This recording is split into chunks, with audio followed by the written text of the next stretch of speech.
Welcome back to With a Twist, the show where ordinary lives unravel in extraordinary ways.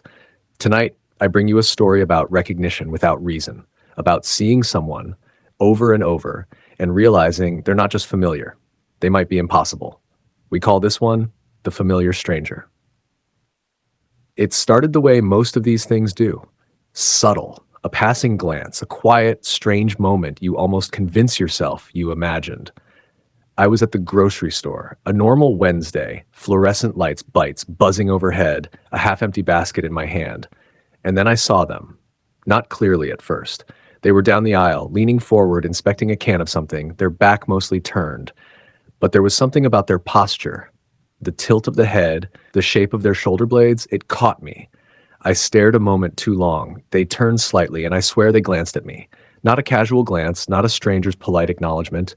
No. It was a glance that landed, direct, cold, like they knew me. And then they turned back to the shelf, not rushed, not startled, just like I wasn't even there. I told myself I was being weird. Weird things happen in your brain when you're tired. And I had been tired, busy, stressed. But then I saw them again, a week later. Different place, different time. This time at a cafe I stopped into during a break from work. They were sitting in the far corner, alone, looking out the window, doing nothing. Just there. I watched them for maybe a minute. They didn't look back, didn't acknowledge me at all. I wondered if I had just seen someone who looked like the person from the grocery store. It's a city, after all. Millions of faces. Coincidences happen. But then I started seeing them everywhere, and not in places that made sense. Not like we worked in the same building or shared the same subway route. No.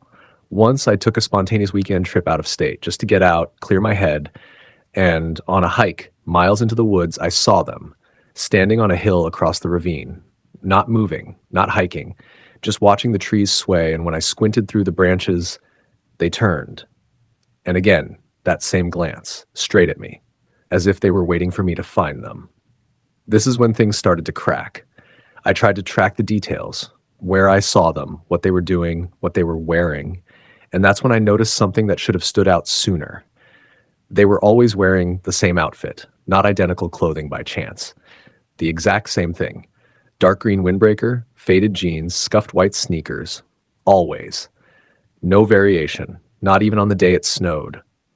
And then came the photo. It arrived in a manila envelope, no note.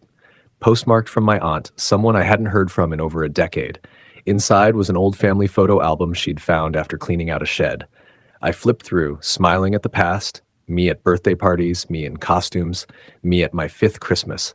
Then I found a photo that stopped my breath in my throat.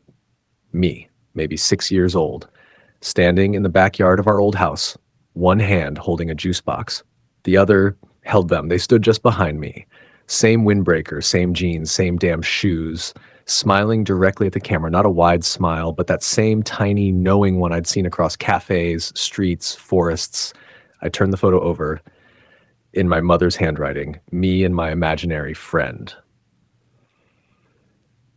I stared at those words for a long, long time. That phrase hit me harder than it should have because I didn't remember having one.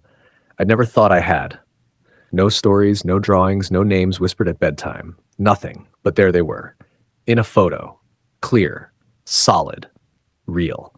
So I did what anyone desperate and scared might do. I took the photo to a professional, first to a friend who worked in digital forensics, then a photographic archivist, and finally a retired detective who freelanced in forgery identification. Each of them said the same thing. It's authentic. No signs of tampering. That's a real person, standing there in that photo. But, one of them added, he hasn't aged a day. That's impossible. And the detective, the last one I saw, asked, "How old did you say you were in this picture?" I said, "About 6. He frowned. "You're in your 30s now?" I nodded. He leaned back and shook his head. "Then that man should look about 30 years older, but he doesn't. At all." That's when I stopped asking questions, stopped talking about it, stopped chasing answers, because what if there was one? What if I didn't want to know it? I put the photo in a drawer and locked it. For almost a year, I didn't see them. No cafe sightings, no strange reflections, no impossible appearances, nothing.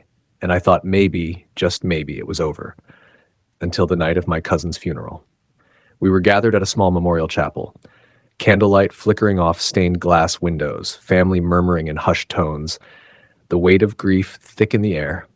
I stepped outside for air, away from the murmurs, toward the back lot where the old oak trees hung low, and that's when I saw them again, leaning against the edge of the brick wall, same windbreaker, same jeans, same blank, still face. Only this time they walked toward me, not fast, not threatening, just steady. And then they spoke. Only two words, you remember. I couldn't respond. My mouth moved, but no sound came. They just stood there, looking at me with something like sadness or maybe regret. Then, without another word, they turned and walked into the darkness behind the trees. I never saw them again after that. But now I wonder, did I imagine them as a child? Or did I forget them? And if so, why did they come back? Why now? And most terrifying of all, what did I promise them when I was too young to remember? You've been listening to With a Twist, where the past doesn't always stay buried, and some friends never forget you, even when you forget them.